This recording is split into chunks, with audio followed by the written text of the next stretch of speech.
Camarades, bienvenue ce soir pour une formation d'accueil à la gauche républicaine et socialiste. C'est une formation qui nous a été demandée dans les remontées qu'on nous a demandé de faire parvenir. Il y avait plein de camarades qui voulaient se faire rafraîchir la mémoire sur pourquoi on existait. Et pas forcément les plus neufs de cette merveilleuse formation à laquelle nous avons le plaisir d'adhérer. Donc ce soir, c'est vraiment une formation basique. La GRS, son histoire, ses raisons d'être, son projet et comment ça marche. Vous serez les cobayes, puisque c'est la première fois qu'on l'a fait. Et donc le petit retour que vous nous ferez en fin de session sera utile puisque je dois consulter les référents régionaux vendredi sur le sujet. Donc on va commencer par un peu d'histoire du temps présent. On va pas remonter, il y aura une formation sur l'histoire du socialisme français en deux parties, parce qu'il y a plus de 200 ans d'histoire, mais là on va remonter, pour commencer cette formation, sur une trentaine d'années et rappeler que pour beaucoup de ce qui a conduit aujourd'hui à l'existence de la gauche républicaine et socialiste, c'est aussi des divergences sur la façon dont on a pu concevoir l'évolution de la construction européenne. Et ça s'est traduit dès 1992 par le fait qu'un courant du Parti socialiste, qui était issu, pour les plus anciens le connaissent, qui était issu du CRS de Jean-Pierre Chevènement, qui avait été créé dès le tout début des années 70, a créé en 1992, en parallèle des désaccords sur le traité de Maastricht et la guerre du Golfe. En 1992, Jean-Pierre Chevènement et ses amis créent le mouvement des citoyens. Mouvement des citoyens qui deviendra un parti indépendant en 1993.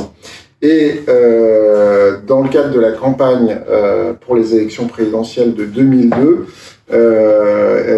autour de Jean-Pierre Chevènement sera créé un pôle républicain autour du mouvement des citoyens, avec quelque chose que depuis nous avons plutôt abandonné totalement comme stratégie, qui était le rassemblement des républicains des deux rives. Par ailleurs, le fait qu'on l'ait abandonné, c'est aussi savoir que ce rassemblement n'a pas fonctionné. On regarde les résultats électoraux de 2002, 5% et des poussières. Pour beaucoup de gens qui militaient à gauche à ce moment-là et qui sont aujourd'hui à la gauche républicaine et socialiste, c'est pas d'ailleurs forcément le candidat qu'ils ont défendu à l'époque. En fait, le pôle républicain va faire long feu et d'une certaine manière, le MDC, le mouvement des citoyens initial, va se reformer sur sa base centrale en se rebaptisant mouvement républicain et citoyen que beaucoup d'entre nous connaissent.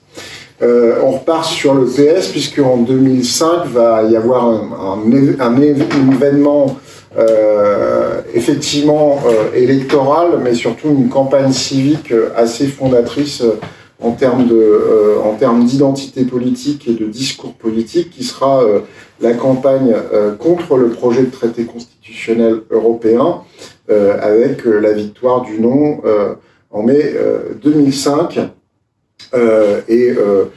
Après un référendum interne dans le Parti socialiste et une campagne victorieuse contre le TCE au niveau national et référendaire.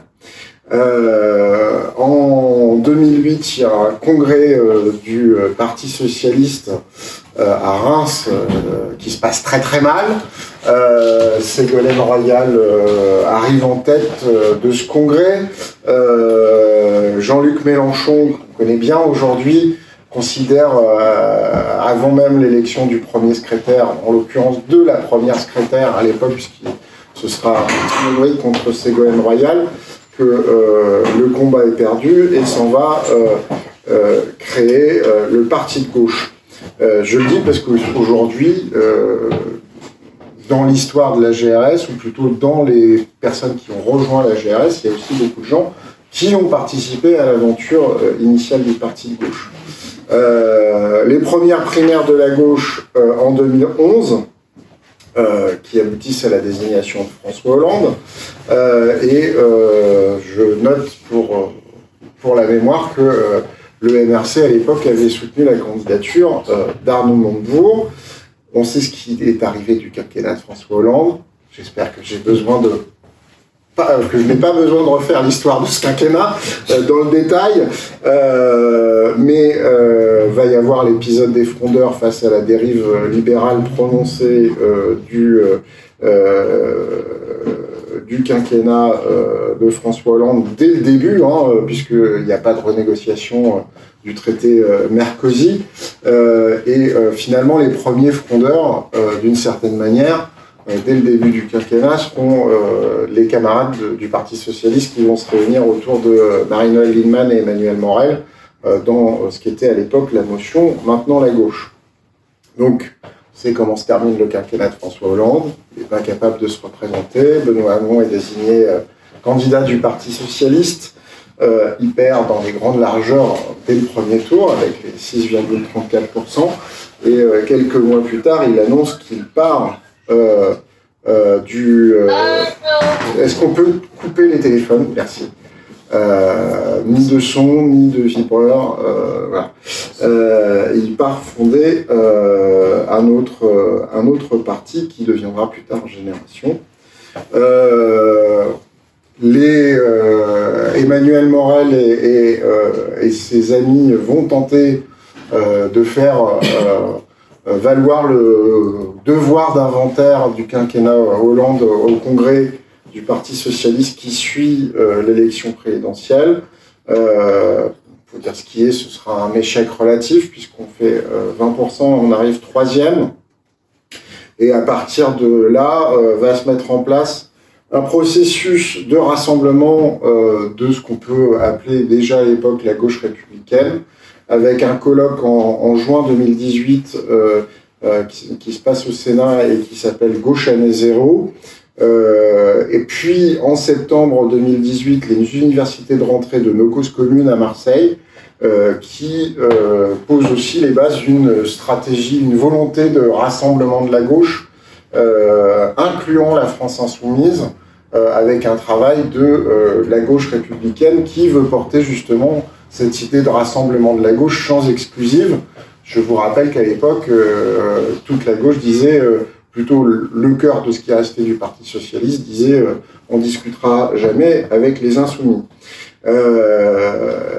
En octobre 2018, au moment de la préparation des élections européennes, des divergences stratégiques et de fond nous amènent, en tout cas amènent les camarades qui étaient, une bonne partie des camarades qui étaient dans le courant d'Emmanuel Morel et de Marie-Noëlle Lienemann à quitter le Parti socialiste et à annoncer la création d'une nouvelle formation de gauche républicaine avec une conférence de presse commune qui suit avec le MRC pour lancer ce processus qui aboutit les 2 et 3 février 2019 à la création de la gauche républicaine et socialiste, le parti dont nous faisons partie aujourd'hui,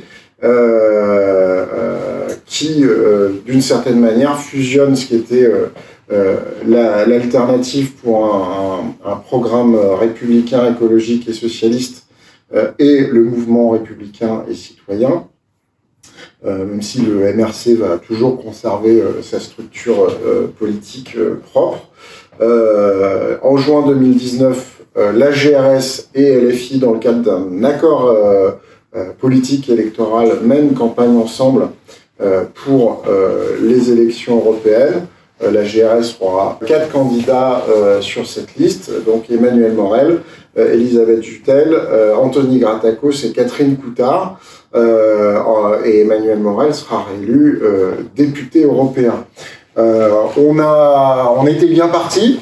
L'automne 2019, on a mené plein de campagnes, et notamment la campagne sur le référendum d'initiatives populaires, d'initiatives partagées contre la privatisation d'aéroports de Paris. Et on a été évidemment un peu arrêté par la crise sanitaire. Néanmoins, ce qu'il faudra aussi noter, c'est qu'à ce moment-là, sur cette fin d'année 2019, il y a quelques divergences, on va dire, stratégiques qui apparaissent avec la France insoumise. D'abord sur la façon d'aborder la question laïque, et puis aussi des divergences stratégiques sur la façon de concevoir les élections municipales, puisque la GRS est plutôt dans une logique de rassemblement de la gauche, et que la France insoumise, avec des difficultés d'ailleurs à s'implanter sur le territoire, va défendre une idée de liste d'initiatives populaires, initiative populaire très insoumise, et qui va pas porter ses fruits. Je le note parce que il n'est pas indifférent pour la suite que Jean-Luc Mélenchon est sans doute pas apprécié le fait qu'on lui ait imposé le printemps marseillais à Marseille, surtout que le printemps marseillais a gagné derrière. Donc la crise sanitaire, on a été enfermé comme tout le monde, on a été relibéré puis réenfermé un peu, enfin tout ça ne nous a pas aidé quand même à nous développer. En mars 2021, il y a les élections régionales. Alors pourquoi géométrie variable à gauche? Parce que je crois qu'il n'y a pas eu une seule région de France où il n'y ait pas eu des configurations différentes en termes d'alliance électorale, en tout cas au premier tour, et même parfois au second. Voilà, et je pense que le choix de faire au premier tour une liste de rassemblement avec le PS en Ile-de-France a aussi laissé des traces. En septembre 2021, la GRS, le MRC et les radicaux de gauche travaillent ensemble pour les universités de la gauche républicaine et adoptent ensemble le programme que nous avons porté les mois suivants et qu'on a porté aussi lors de la présidentielle et des élections législatives qui suivront. On est l'un des rares partis à avoir élaboré un programme électoral complet de 80 pages au passage, avec beaucoup de propositions. La GRS fera le choix, avec un vote militant, de soutenir dans un premier temps la candidature d'Arnaud Montebourg à l'élection présidentielle. Arnaud Montebourg, vous le savez, abandonnera sa candidature tout début janvier 2022. On fera le choix à partir de ce moment-là d'apporter notre soutien à la candidature de Fabien Roussel, candidat communiste. Dans la foulée du premier tour de l'élection présidentielle, on va créer la Fédération de la gauche républicaine avec différents partis qui ont soutenu Arnaud Montebourg ou Fabien Roussel à l'élection présidentielle. Et ces partis sont la GRS, le Mouvement républicain et citoyen, les radicaux de gauche, la Nouvelle Gauche socialiste et l'Engagement. On n'a pas été intégré à la NUPES, mais on avait marqué fortement notre volonté d'y être intégré. Bon, ça ne s'est pas fait. Nous avons présenté une centaine de candidats en France qui ont fait, avec des scores différents, mais en moyenne 3 à 4%, là où on était représenté, ce qui nous vaut aujourd'hui d'être une des structures politiques qui bénéficie d'un financement public de la vie politique en France. Et dernier événement dans cette courte histoire du temps présent de la gauche républicaine et socialiste, le congrès de novembre dernier à Pantin, où quelques-uns d'entre vous étaient là et ont tous participé, où Emmanuel Morel a été réélu animateur national. Voilà. Alors, un parti, ça a une histoire, mais ça a aussi, normalement, des convictions, des principes, des fondements idéologiques. Donc, La gauche républicaine et socialiste s'inscrit dans la tradition républicaine de la gauche française. Ça veut dire que nos principes sont issus des Lumières et de la Révolution française, qu'on s'inscrit dans l'héritage du mouvement ouvrier et du socialisme républicain. On y reviendra sur ce que ça veut dire, socialisme républicain, défini par Jean Jaurès et Léon Blum, et qui s'est prolongé à la Libération et dans la Résistance avec le programme du Conseil national de la Résistance, qui conjugue souveraineté nationale et populaire, économie républicaine et solidarité sociale. Le programme du CNR, je le dis, un peu d'histoire politique, tout le monde pense aujourd'hui à la sécurité sociale, à Ambroise Croizat, on pense au CNR avec le premier président du CNR qui était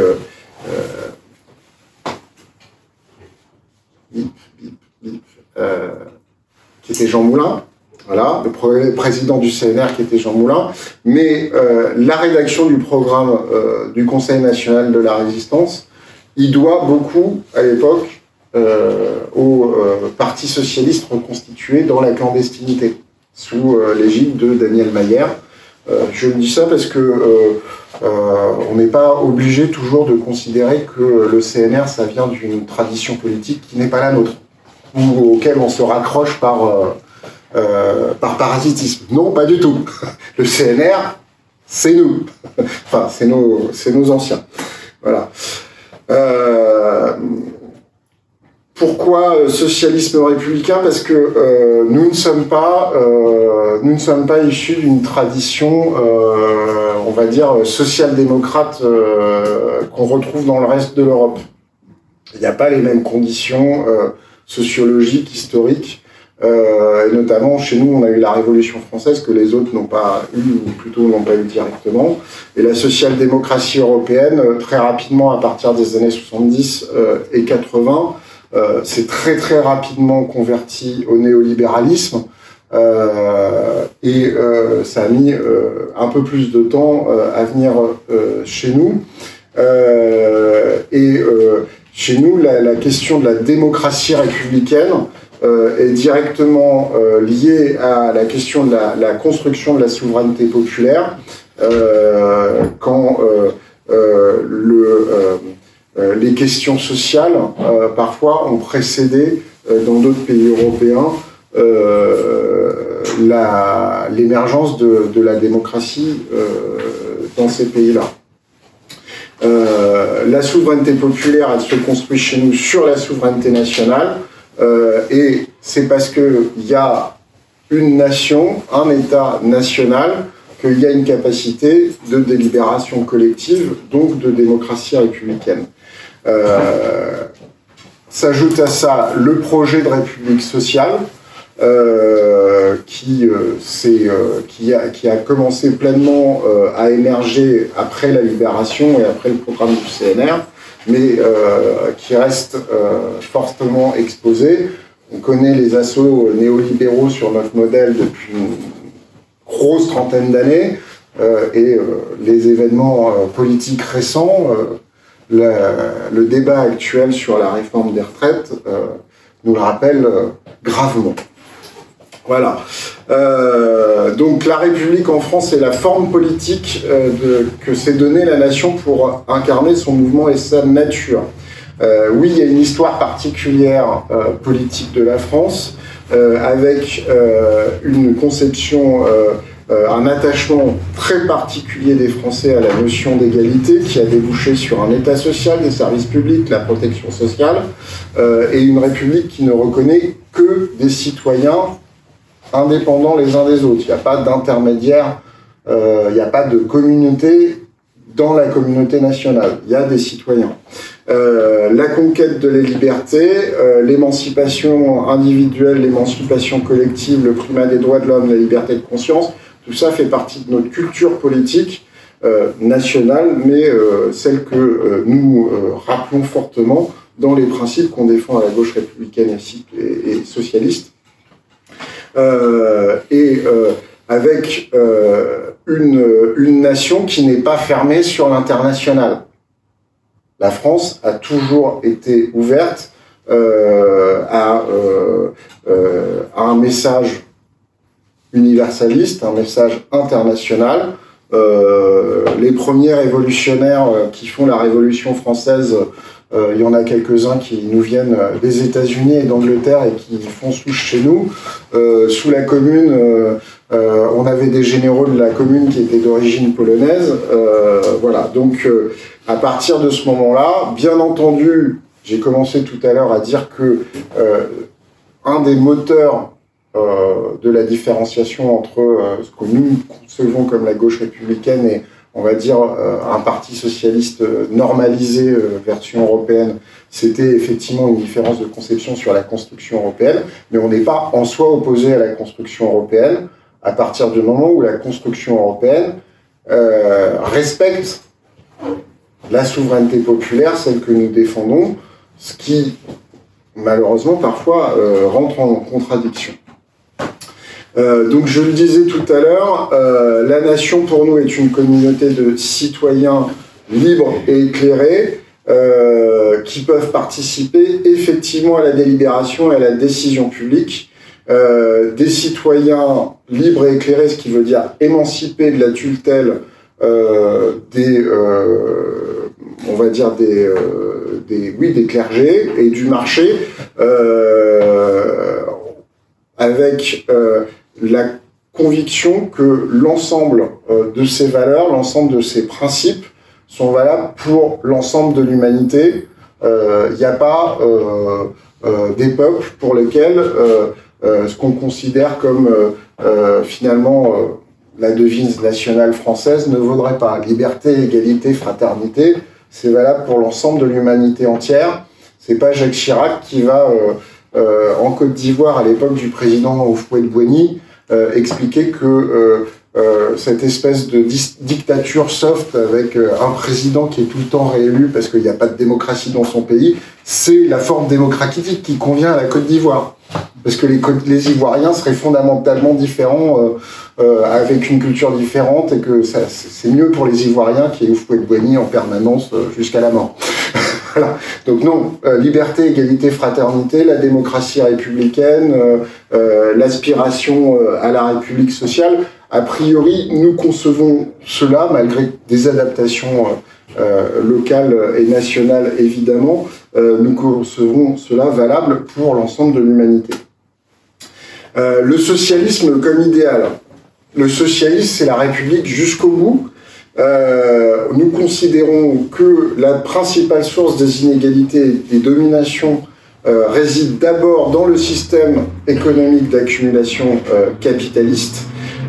Nous défendons le monde du travail, les travailleurs. Donc la question, c'est la volonté de redonner dignité et reconnaissance aux travailleurs, jusqu'à leur donner, y compris du pouvoir social, là où ils travaillent. C'est pour ça qu'on a des revendications sur le fait qu'ils participent, et dans notre programme c'est marqué, le fait de participer aux décisions dans l'entreprise.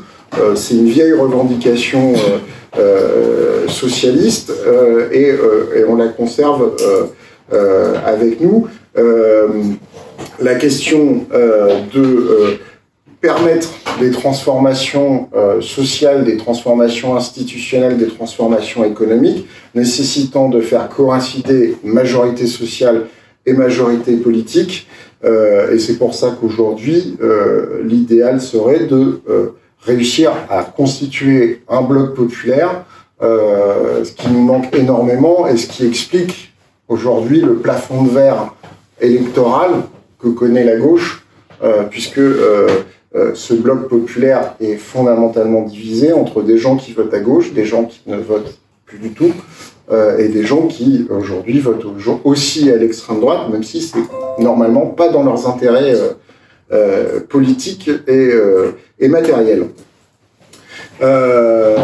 C'est aussi le fait que nous ne croyons pas à l'illusion de la mondialisation heureuse, et que le capitalisme aujourd'hui a réussi à mettre en concurrence l'ensemble de la planète et en danger même s'il y a eu aussi des modes d'exploitation non capitalistes qui ont mis en danger l'environnement et la planète. Mais aujourd'hui, on a un mode d'exploitation capitaliste de notre environnement qui conduit à l'épuisement. Nous voulons une société de coopération et nous considérons que les autonomies individuelles et collectives sont indissociables. Et évidemment, tout ce qui est racisme, antisémitisme, discrimination de toute nature sont des choses à combattre, des dérives à combattre, puisqu'ils sont profondément opposés à tout ce que nous avons défendu et ce que j'ai évoqué précédemment, l'égalité humaine, la liberté et la justice, qu'on ne peut pas saucissonner selon les cas. Le socialisme ne sera jamais un différentialisme. Construire l'écosocialisme. Tout le monde considère que une des inspirations du socialisme moderne, qui est le marxisme, c'est des gros productivistes dangereux qui veulent coller des usines partout et l'exploitation. Mais en réalité, dès la conception, dès l'élaboration des grandes idées de Karl Marx et de Friedrich Engels, il y a la conception que l'exploitation capitaliste, je l'ai déjà dit tout à l'heure, non seulement pèse sur les hommes, mais épuise la terre, épuise ses ressources et épuise l'ensemble de l'écoumène. On doit pouvoir construire une situation où nos mutations technologiques et industrielles, une forme de sobriété solidaire permettra en tout cas de limiter la dégradation climatique et la dégradation de la biodiversité, considérant que l'environnement, la biosphère, notre planète est une res publica, une chose publique. C'est pas simplement un bien commun. C'est pour ça que on va passer à la notion d'écologie républicaine. Un bien commun, c'est finalement quelque chose à la fin qui n'appartient à personne. Une res publica, une chose publique, un bien public, c'est quelque chose qui appartient. Enfin, ce sont des biens qui appartiennent à la collectivité et qu'il faut gérer collectivement. Et pour gérer collectivement, comment on peut faire entre la multiplicité des intérêts privés et des intérêts égoïstes? Il faut un État républicain fort promouvant l'intérêt général. On ne peut pas mettre en place une planification écologique sans un État qui la fasse vivre. Et on pourrait finalement avoir un État social et écologique qui édicte à peu près les mêmes principes que ceux qui ont bâti la sécurité sociale, de chacun selon ses besoins, selon ses moyens, à chacun selon ses besoins. Et puis surtout, et ça c'est un débat qu'on a beaucoup, on ne peut pas avoir une écologie républicaine et populaire d'une certaine manière en considérant que c'est uniquement les individus qui doivent faire des efforts et changer leur mode de vie, quand de toute façon on ne leur propose pas réellement des alternatives de vie au quotidien, et quand les principales personnes qui vont souffrir des injonctions sociales à modifier leur mode de vie sont les plus pauvres, et que ce changement de leur mode de vie ne résoudra pas la dégradation écologique qu'on connaît aujourd'hui. Les principales modifications écologiques qu'on a à faire, elles se basent aussi et d'abord sur la contrainte qui doit s'exercer sur la plupart des grandes sociétés capitalistes et des grandes entreprises capitalistes qui, à travers le monde, exploitent réellement la planète. Voilà, donc ça c'est nos principes. vous partirez à la fin, pour ceux qui n'ont pas consulté sur le site internet du parti avec la déclaration de principe du parti. J'ai essayé de le mettre un peu en mouvement. Et maintenant, on va aborder la question de la GRS, la gauche républicaine et socialiste. Comment ça marche? Alors, vraiment, pour la plupart, vous avez été au Congrès, donc vous avez vécu un moment fort de comment ça marche, mais quand même, on va revenir dessus. Donc, quelques principes d'organisation, parce qu'on est un parti politique, c'est pas un mouvement gazeux où on ne sait pas qui prend les décisions, c'est un parti politique qui fonctionne avec finalement des schémas assez classiques d'organisation qu'on connaît de la gauche française et européenne, avec des modes d'organisation qu'on connaît dans les organisations social-démocrates et communistes, hiérarchie et discipline politique. Hein, il y a une ligne. Elle est choisie collectivement et elle s'applique à tout le monde ensuite. Et du socialisme républicain français, c'est-à-dire le vote sur l'orientation politique, la représentation proportionnelle et, on va dire, une organisation territoriale avec, en France, la circonscription départementale. Donc, la direction de la GRS, elle est composée par un animateur national qui, aujourd'hui, est Emmanuel Morel, qui est secondée par une coordinatrice nationale qui est Marie-Noëlle Lienemann, et qui ont avec eux un collectif de direction. C'est une des inventions du dernier congrès avec la révision des statuts. Ce collectif de direction de la GRS, il est composé d'une vingtaine de membres. Vous en aurez la liste aussi dans les documents qu'on vous donnera à la fin de cette formation. Il est organisé autour de 5 pôles. Un pôle relations extérieures animé par Anthony Gratakos, qui est porte-parole du parti. Un pôle administration-finance qui est animé par Jean Steinfeld, que les séquano-dionysiens connaissent bien, qui est notre trésorier national. Un pôle organisation, dont fait partie Antoine, qui est là ce soir, qui est animé par Elodie Schwender.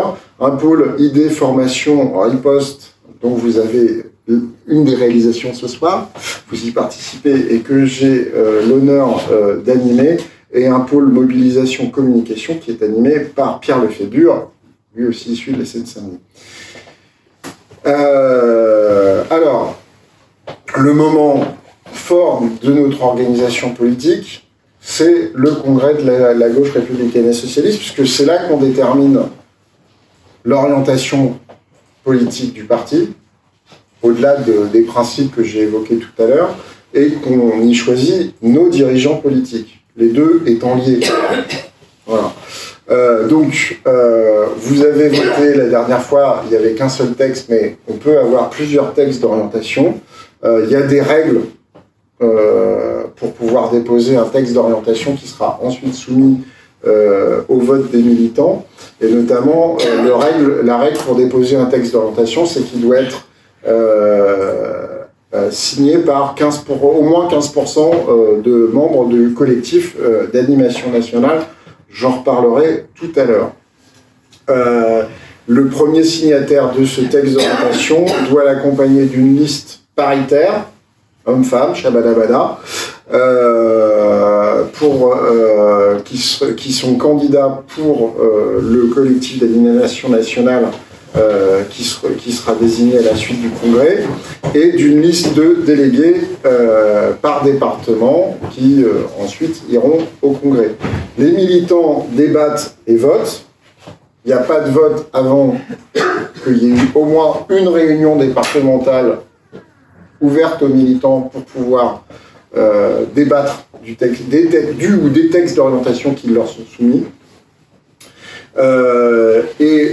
L'orientation prime sur les dirigeants, c'est-à-dire que les sièges au collectif d'animation nationale, ce qui est un peu le parlement du parti, on y reviendra, sont répartis à la proportionnelle, à la plus forte moyenne, en fonction des résultats des différents textes d'orientation. Ce sont les délégués des départements au Congrès national de la GRS qui élisent l'animateur national qui sera choisi par le Congrès, donc par les délégués du Congrès, parmi les premiers signataires des différents textes d'orientation qui ont pu être soumis aux militants.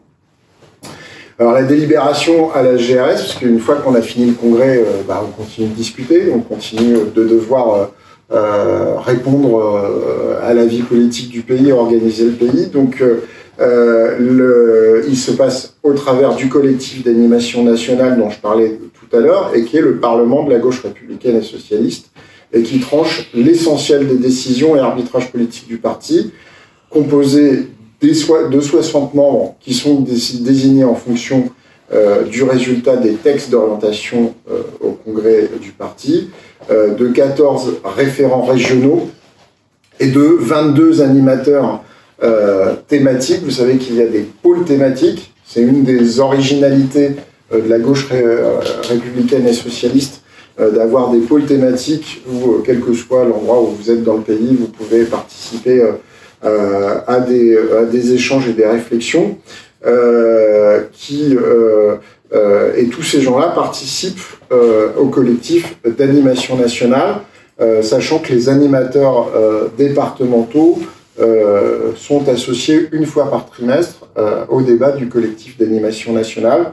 Je crois que tous n'ont pas encore été renouvelés, on accélère un peu le mouvement, mais voilà. Donc les pôles thématiques, j'en parlais tout à l'heure, c'est une manière de faire travailler les militants ensemble par pôle thématique. Vous aurez aussi la liste des 22 pôles thématiques dont je parlais tout à l'heure.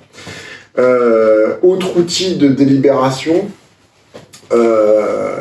c'est ce qu'on appelle depuis le dernier congrès la Convention nationale, dont on peut trouver, on va dire, les prémices dans ce qui a été mis en place pour l'élaboration du programme de la gauche républicaine et socialiste qui a été adopté en septembre 2021 et qui va permettre, qui doit nous permettre, si on décide d'en convoquer une, d'avoir des débats et éventuellement de trancher des débats, de trancher des questions importantes entre deux congrès. On a mis un certain nombre de priorités, d'approfondir un certain nombre de sujets, comme l'écologie républicaine ou nos propositions en matière d'éducation. Lors du dernier congrès, ça pourrait typiquement faire l'objet de convention nationale, mais là je m'avance parce qu'on n'a pas du tout pris cette décision encore, mais si jamais on imaginait de faire une convention nationale, ça pourrait être, par exemple, là-dessus. Alors sur le terrain, je l'ai dit tout à l'heure, on a d'abord une organisation départementale, hein, c'est pas très original. Tous les partis politiques qui ressemblent à un vrai parti politique ont une organisation départementale. Les militants sont réunis dans des collectifs d'animation départementaux. Les animateurs départementaux, qui peuvent parfois être des binômes, sont élus par les adhérents. Et après élection des adhérents, ils sont validés par le CAL. Et c'est de la compétence des collectifs d'animation départementaux de créer des collectifs d'animation locaux, souvent communaux ou intercommunaux, ou infradépartementaux. Il y a des départements qui sont très très grands, très étendus, et où il y a parfois besoin, où il y aura parfois besoin, quand on commencera à avoir énormément d'adhérents, où il y aura parfois besoin de réunir les camarades à une échelle infradépartementale. Une coordination régionale. Alors le collectif d'animation régionale, il réunit les animateurs départementaux autour d'un référent régional. Ce référent régional, il est nommé lors de la première réunion du collectif d'animation nationale. Donc dans son plus simple appareil, c'est les 60 qui sont désignés post-congrès. Et d'une certaine manière, le référent régional, c'est celui qui va relayer aussi auprès des départements, auprès des animateurs départementaux, les actions de formation et de communication qui sont initiées par la direction du parti. C'est pour ça, par exemple, que vendredi, j'ai demandé une réunion des référents régionaux pour qu'on parle de la formation. Voilà. Alors, c'est une phrase de Lénine, c'est un petit clin d'œil, ne vous inquiétez pas, nous ne sommes pas un parti léniniste, mais la confiance n'exclut pas le contrôle. En tout cas, il faut qu'il y ait une instance de contrôle, il faut qu'il y ait une instance d'arbitrage dans un parti politique. Et donc chez nous, ça s'appelle le collectif d'arbitrage, est composé de 7 membres qui ont été nommés par le CAN et qui sont totalement indépendants puisqu'ils ne peuvent pas être révoqués. C'est-à-dire que si un jour politiquement il y a des gens qui pensent qu'ils se sont plantés lors de la domination, bah c'est trop tard. Voilà, ils sont eux, on ne peut pas les dégager en fonction des intérêts politiques de tel ou tel.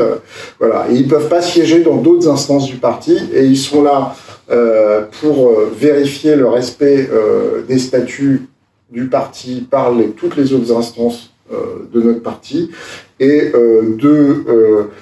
d'instruire parfois certains cas compliqués qui peuvent apparaître, des conflits douloureux, des demandes de suspension ou d'exclusion, ça arrive dans tout collectif humain, il instruit les décisions et les conclusions sont transmises au collectif d'animation nationale qui, lui, prendra la décision politique au regard du rapport transmis par ce collectif d'arbitrage.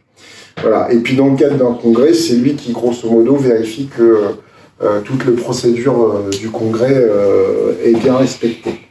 Voilà. Et puis, c'est tout. Vous savez maintenant d'où on vient, ce qu'on défend et comment ça marche. Bien.